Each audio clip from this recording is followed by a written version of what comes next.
가끔 미국이든 한국이든 기독교가 위기라는 말을 많이 합니다.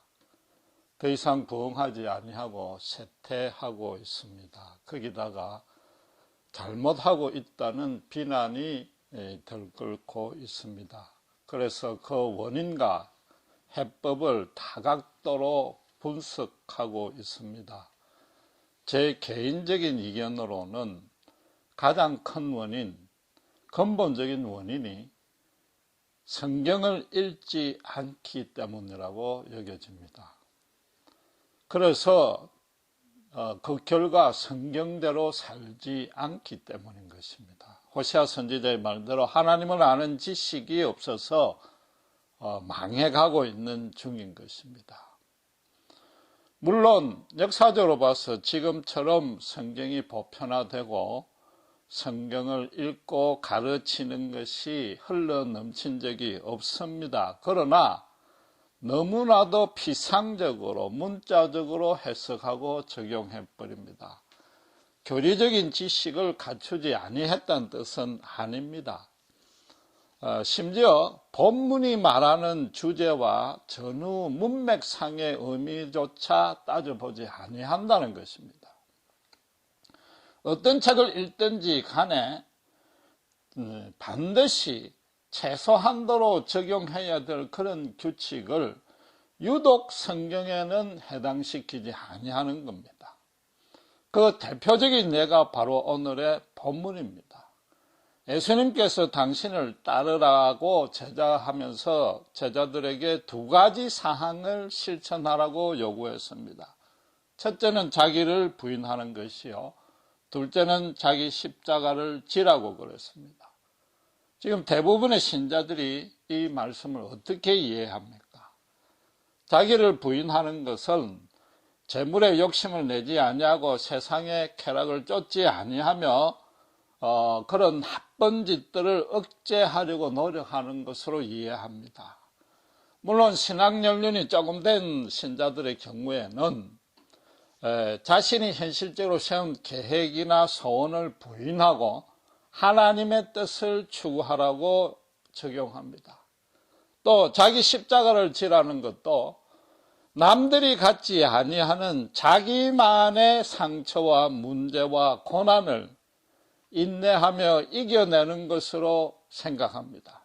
특별히 신앙활동을 위해서 세상의 유익을 포기하는 것을 자기 십자가로 생각하는 거죠. 예컨대 주일날 매상이 가장 많은데도 교회 예배 가기 위해서 가게 문을 닫아야 되는 걸 마치 자기 십자가라고 생각하는 거죠. 불신자 집에 시집간 며느리가 집안 어른의 잔소리나 반대에 무릅쓰고 주의를 지키는 것, 그게 십자가라는 거죠. 물론 이런 해석이 100% 틀린 것은 아니지만은 본문에서 예수님이 말하는 바와는 그 본질과 핵심과는 전혀 동떨어진 것입니다. 24절에 어떻게 시작합니까? 이해라고 합니다. 이해.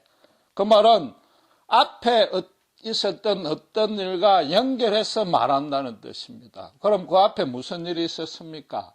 알다시피 베드로가 예수님은 그리스도시요 살아계신 하나님의 아들이라고 고백했습니다.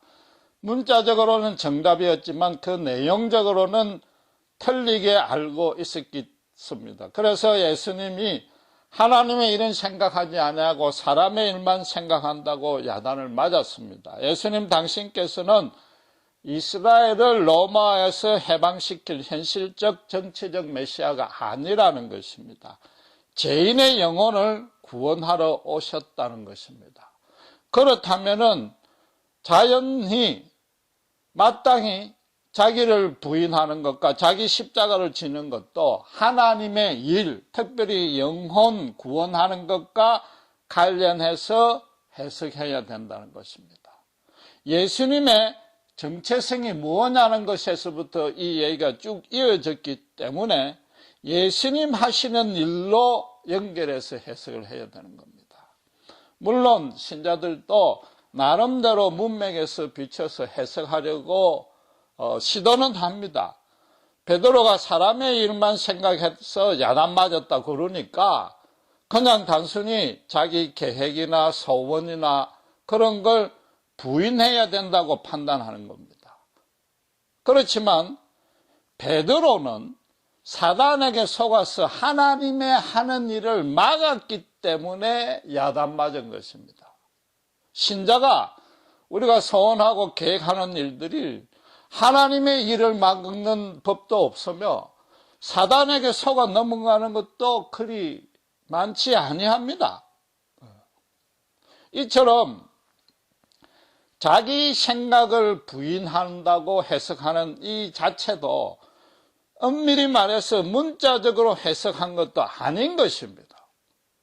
순전히 자기가 가진 선입감, 경험, 지식에 비춰서 별로 묵상하지도 않냐고 일부분만 떼가지고 어레껏 이런 뜻이겠거니 지레 짐작해버린 것입니다. 성경은 따로 놀고 자기 생각이 따로 노는 것입니다. 엄격히 말해서 성경을 자기가 저작한 것입니다.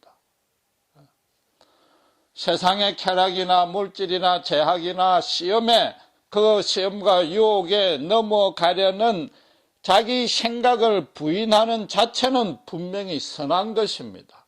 그러나 예수님이 뭐라고 했습니까? 자기를 부인하라고 그랬지 자기 생각을 부인하라고 하지 아니한 것입니다. 예수님께서는 조금 어려운 말씀이나 비유를 했을 때 제자들이 요청을 했든 안 했든 꼭 풀어서 설명을 해 주었습니다.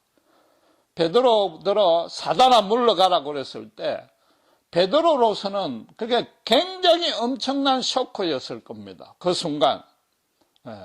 왜냐하면 베드로는 율법을 지키고 도덕적으로 검역적인 생활을 했던 유대인입니다. 그러나 그것만으로는 자기 영혼에 충족이 없었단 말이에요.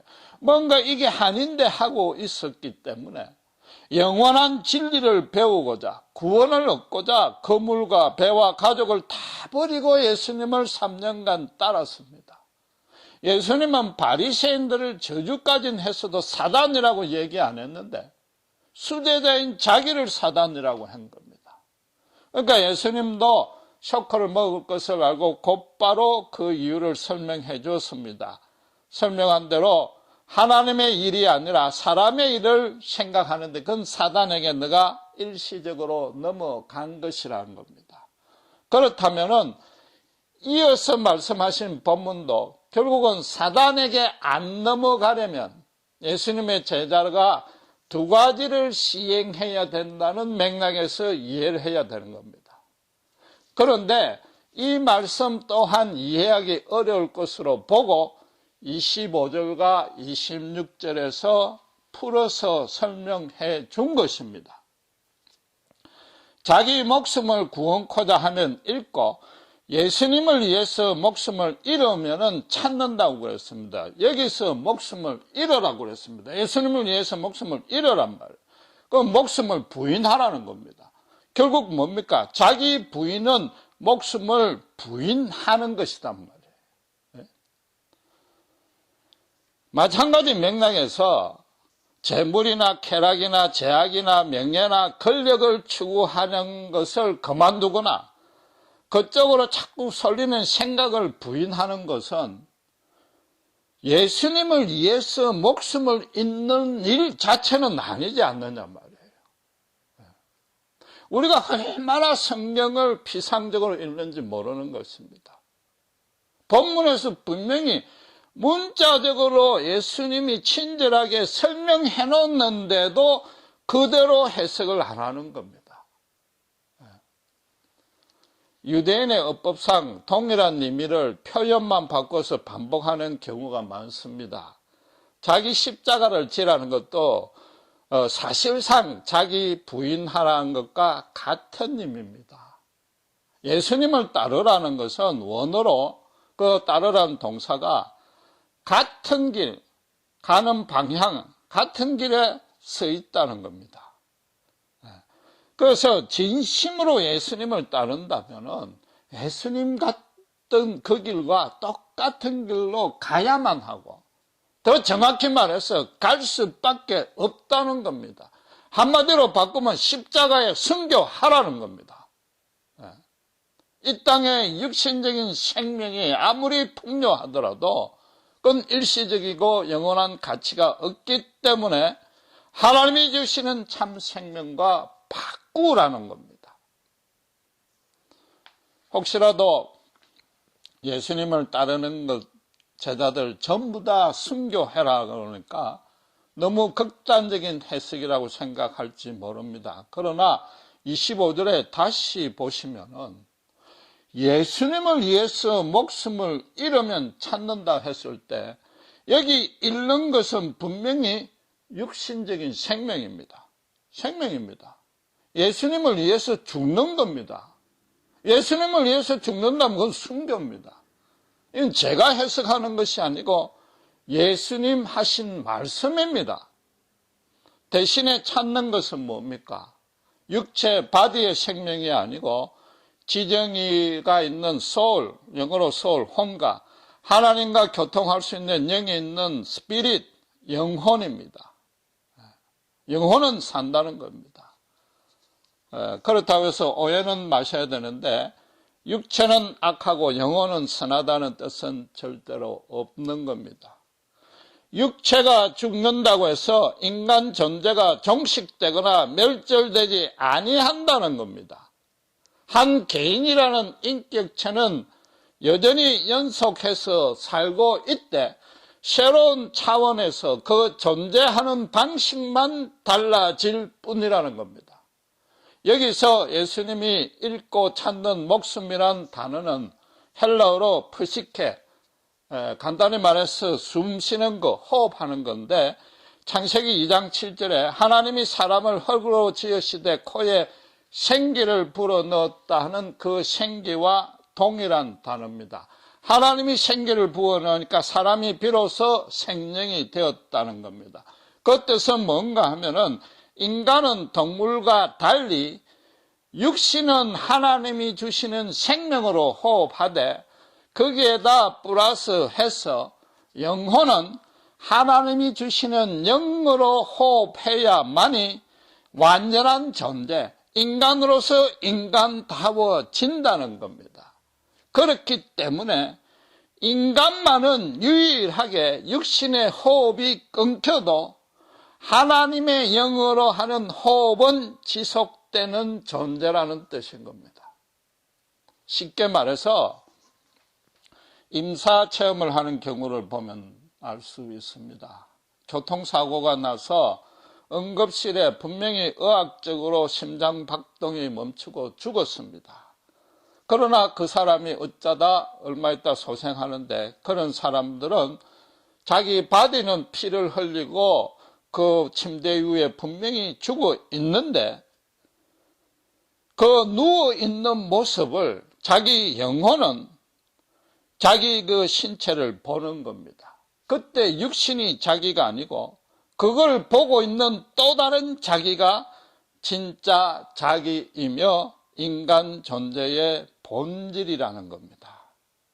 지금 예수님 말씀이 어차피 썩어 없어질 육신이 아무런 가치가 없다는 뜻은 아닌 것입니다. 이 땅에서 신자가 자기 생각과 소원과 계획을 하는 일, 그조차 버리라는 뜻은 더더욱 아닌 것입니다.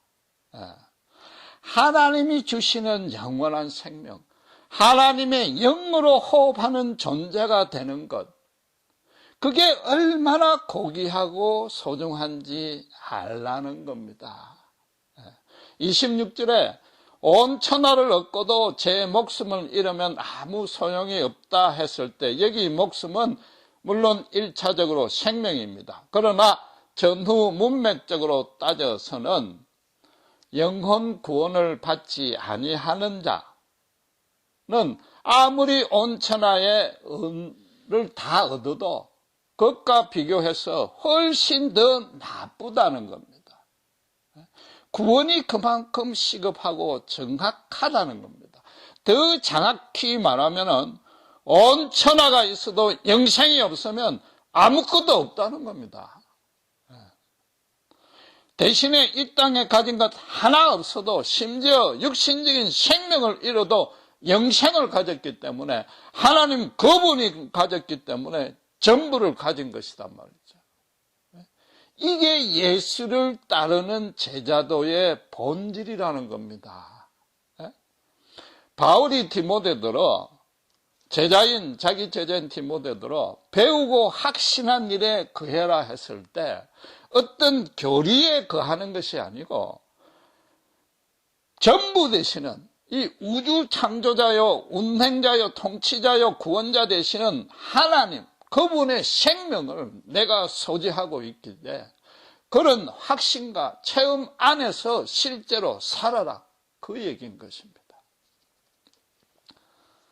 사람이 어떤 행동을 하거나 말을 하거나 생각을 하거나 기본적으로 그 사람 됨됨이에서 나옵니다. 말하자면 가치관, 주관에 따를 수밖에 없는데 사람이 어떤 도덕적인 생활을 하는 데는 두 가지 모습을 볼 수 있습니다. 첫째는 재물이나 권력이나 명예를 추구하는 걸 완전히 부인하는 사람이 있습니다. 무소유를 주장하고 세속을 완전히 떠나서 철저하게 금욕주의로 살면서 육신의 생명만 겨우 유지될 최소한의 음식만 먹고 연명하는 겁니다. 그 사람이 가진 기본 가치관은 그럼 뭡니까? 세상의 물질이나 권력체계나 사람들끼리 서로 인정하고 칭찬해주는 모든 것이 악한 것이기나 악의 원인이 된다고 생각하는 거죠. 그걸 부인했단 말이에요. 부인한다는 것은 그 대상이 나쁘다는 생각이 있기 때문에 부인한 것입니다. 두 번째 부류의 사람은 그런 것들이 나쁜 것은 아니다. 그 자체가 나쁜 것이 아니고 선한 목적으로 선하게 사용하면 선한 것이다. 나쁜 것은 가유불급이란 말이 있다시피 탐욕이 나쁜 것이다. 그래서 적당하게 절제해서 가하지도 아니하고 부족하지도 아니하면 오케이다. 그렇게 생각하는 사람이 있는 거죠. 이 두 방식이나 생각이 꼭 틀린 것은 아니고 그 나름대로 의롭고 선한 열매는 분명히 맺습니다. 그러나 그것은 성경이 가르치는 바도 아니요 신자가 따라야 할 도덕생활의 모범도 아닌 것입니다. 첫 번째 부류가 나쁜 것이라고 생각하고 부인했던 것은 전부 자기 밖의 여건입니다. 환경이요, 물질이요, 다른 사람이요, 세상입니다. 두 번째 사람은 자기 욕심과 자기 생각이 나쁘다고 그랬습니다. 그러니까 그걸 자꾸 부인하는 겁니다. 그런데 문제는 뭐냐 하면 바로 이겁니다. 그 둘 다 자기라는 인격체, 내 자신을 부인할 생각은 전혀 없다는 겁니다. 내 자신이 부인될 나쁜 존재, 부인해야 될 이유나 필요성을 전혀 없다는 거죠. 인식을 못한 겁니다. 예수님의 본문 말씀은 그런 생각이 틀렸다는 겁니다. 정작 부인해야 될 이 세상에서 가장 나쁜 대상은 바로 네 자신이다. 인간이란 존재다. 이런 얘기입니다. 하나님은 창조할 때 이 땅에 모든 존재하는 것들을 선하고 아름답게 창조했고 특별히 인간은 더 심히 좋게 만들었습니다. 그러나 인간만이 유일하게 하나님을 부인하고 자기를 지은 부모조차 부인했고 그 부모를 자기 종으로 부려 묵다 못해서 자기 생각과 기분대로 해주지 아니하면 하나님을 원수처럼 여기는 존재가 인간인 것입니다. 공중에 나는 새도 더럽힌 백합화도 하나님의 섭리에 완전히 순종해서 하나님의 영광을 드러냈는데 인간만은 그 하나님의 영광을 썩어 없어질 금수보다도 더 못한 형상으로 바꿨습니다. 지금도 우상 숭배를 안 하지만 똑같습니다. 불신자들이 어떻게 합니까? 저도 마찬가지였는데 예수 믿지 아니할 때 예수를 믿느니 내 주먹을 믿으라고 그랬습니다. 그 얘기는 뭡니까? 하나님보다 자기 주먹이 더 낫다는 것 아닙니까? 하나님이 불어넣어 주시는 하나님의 영이 완전히 타락하고 실종되어서 하나님의 영으로 호흡하지 아니했기 때문에 하나님에 대해서, 하나님의 일에 대해서는 전혀 생각지 못하고 사람의 일만 생각한 결과인 것입니다. 어려서부터 계획하는 바가 전부 악한 것입니다. 사람의 생각도 사람에게서 나온 겁니다. 사람 자신이 바뀌지 아니하는 한 그 생각, 그 욕심이 바뀌지 아니합니다. 예수님 말씀대로 사람 밖에서 사람 안으로 들어가는 것이 그 사람을 더럽고 추하게 하는 것이 아니고 사람 자체가 더럽고 추하기 때문에 사람 안에서 사람 밖으로 나오는 모든 것이 더럽고 추하다는 겁니다.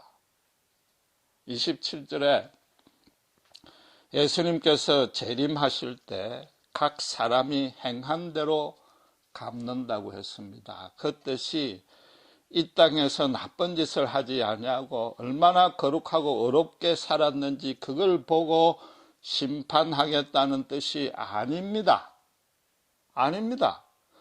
이 또한 문맥에서 해석해야 됩니다. 예수님이 지금껏 하신 말씀과 연결해서 생각해야 됩니다. 무엇을 행했느냐 안 했느냐는 너가 너 자신을, 자기를 부인했는지 안 했는지, 예수님을 위해서 정말로 목숨을 잃었는지 안 잃었는지 그걸 보시겠다는 겁니다. 아프리카 선교지에 가서 복음 전파하다가 순교했는지 그걸 묻는다는 단순한 뜻이 아니고 26절에 다시 보신 대로 온 천하와 하나님을 바꿔서 살고 있는지 그걸 보겠다는 겁니다.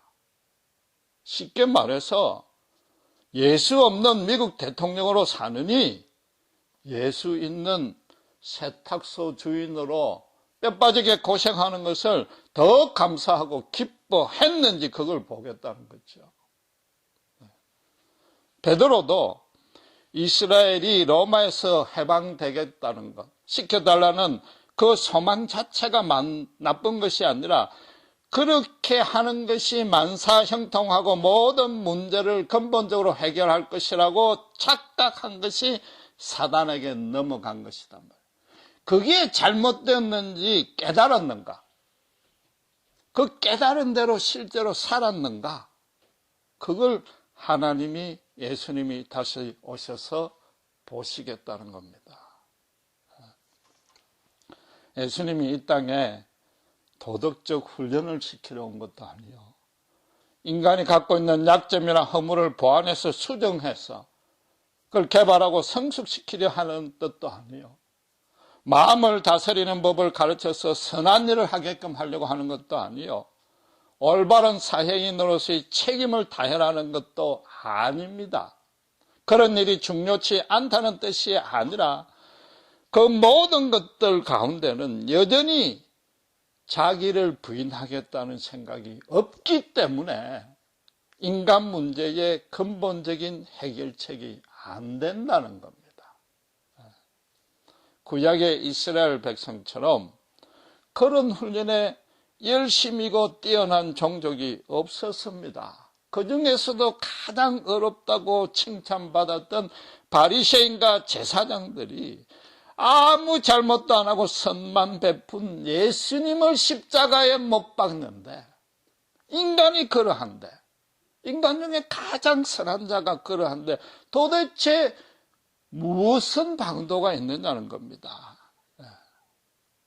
인간이 스스로 자기 자신을 철두철미하게 완전히 깨고 하나님의 영으로, 하나님이 영으로 하나님과 호흡하지 아니하는 한, 하나님이 내 속에 충만하여서 하나님의 사람으로 바뀌어지지 아니하는 한, 재창조되지 아니하는 한, 인간 자신은 물론이요, 인간 사회 전체에도 어떤 소망도 없다는 겁니다.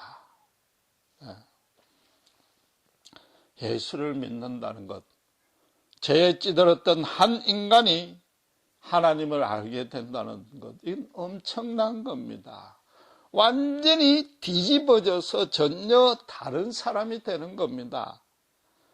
예수 믿기 이전에 나와 예수 믿은 이후에 내가 전혀 다른 존재가 되었다는 것을 본인만은 분명히 스스로 아는 것입니다.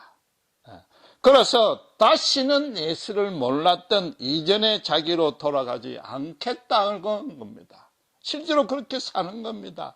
내가 지금 교회 나가고 종교생활하고 조금 선하게 사는 것이 의미 있고 보람차다는 것이 아니요, 하나님에게 벌 받을까 봐 두려워서 돌아가지 않겠다는 것도 아니요, 예수가 없었을 때, 하나님의 생명이 내게 없었을 때 그게 얼마나 헛되고 헛된 것임을 새 생명인 예수를 품고 있기 때문에 그 둘을 비교해 보니까 너무나 잘 알게 되었기 때문인 것입니다. 신자란 것은 그래서 참 생명이요 영원한 생명 되신 예수님 그분과 너무나도 더럽고 추해서 죽음의 형벌만 남아있던 내 옛사람과 실제로 1:1로 맞교환했던 것이 자신의 체험으로 가지고 있어야 되는 겁니다.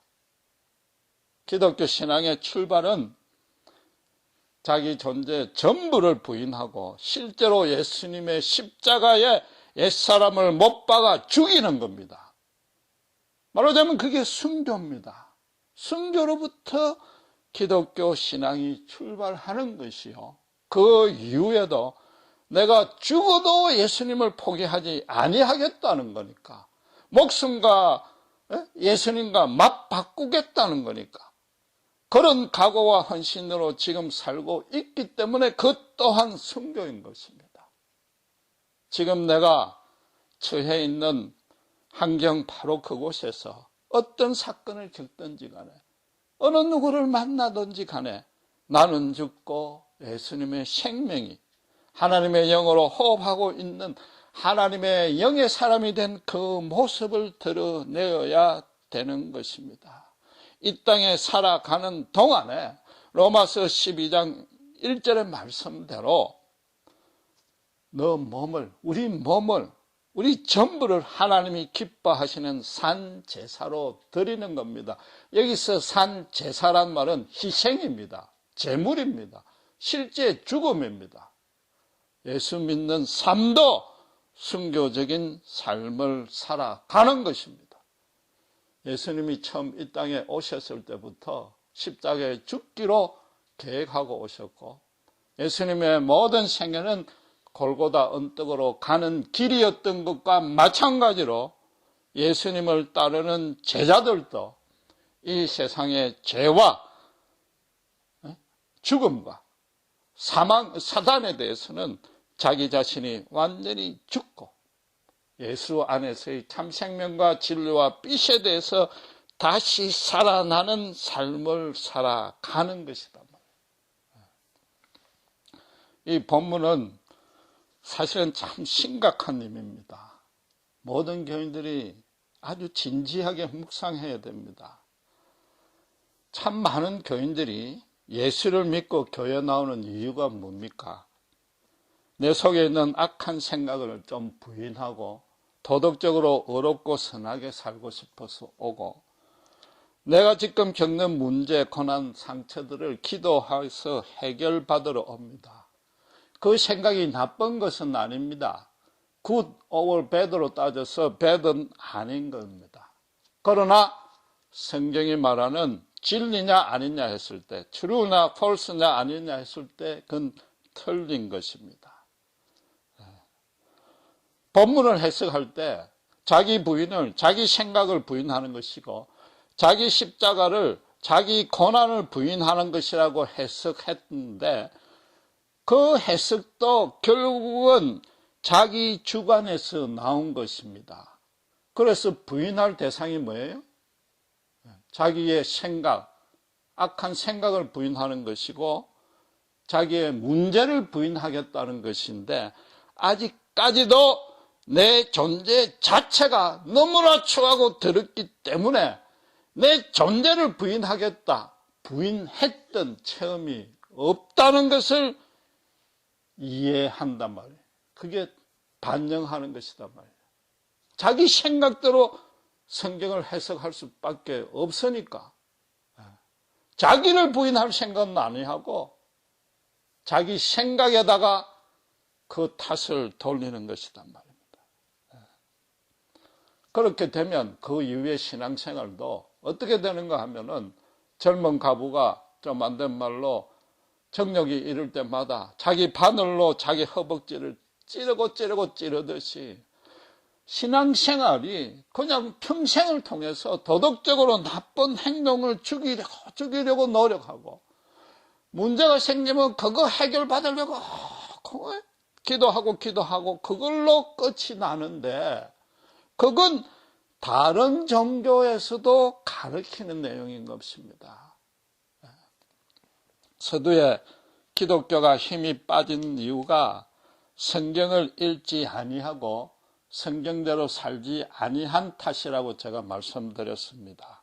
그 말은 다른 종교와 확실하게 구분되는 기독교 본질을 알지 못한다는 뜻입니다. 성경을 모르는데 어떻게 기독교 본질을 압니까? 그 말은 예수님의 생명이 지금 신자들과 교회 안에 실종되었다는 겁니다. 성경을 제대로 알면은 어떻게 예수님의 생명이 살아 역사하지 아니할 수 있습니까? 다른 모든 종교들은 인간의 예부 여건이나 인간의 행동이나 생각을 고치면 인간의 문제가 해결될 것이라고, 그것도 스스로 고치면 그렇게 될 것이라고 가르칩니다. 그건 왜냐하면 하나님은 그 안에 없고 인간이 고안해낸 인간 문제의 해결책, 즉 종교이기 때문인 것입니다. 기독교는 다른 것입니다. 베드로가 고백한 대로 정말로 살아 계신 하나님이 이 땅에 직접 오셨고 지금도 예수 믿는 모든 신자와 함께 하시는 것입니다. 그래서 하나님 당신을 몰랐던 그 고달픔과 허망함에서 건져내어서 새 생명으로 채워주신 것입니다. 종교와 도덕을 넘어서 참 생명입니다. 참 생명과 참 진리를 알기 때문에 참된 도덕을 실천할 수 있다는 겁니다. 생명이 죽어야만 부활 생명이 시작될 수 있습니다. 거짓이 끝나야만 진리를 알 수 있고 진리가 역사합니다. 사단의 속임에서 벗어나야만 하나님의 은혜가 베풀어지는 것입니다. 쉽게 말해서 육신의 생명만을 귀하게 살았던 그 삶을 완전히 끝내야만이 비로소 영과 혼과 육이 조화되고 일치되는 정말로 아름답고 인간다운 삶을 살 수 있다는 것입니다.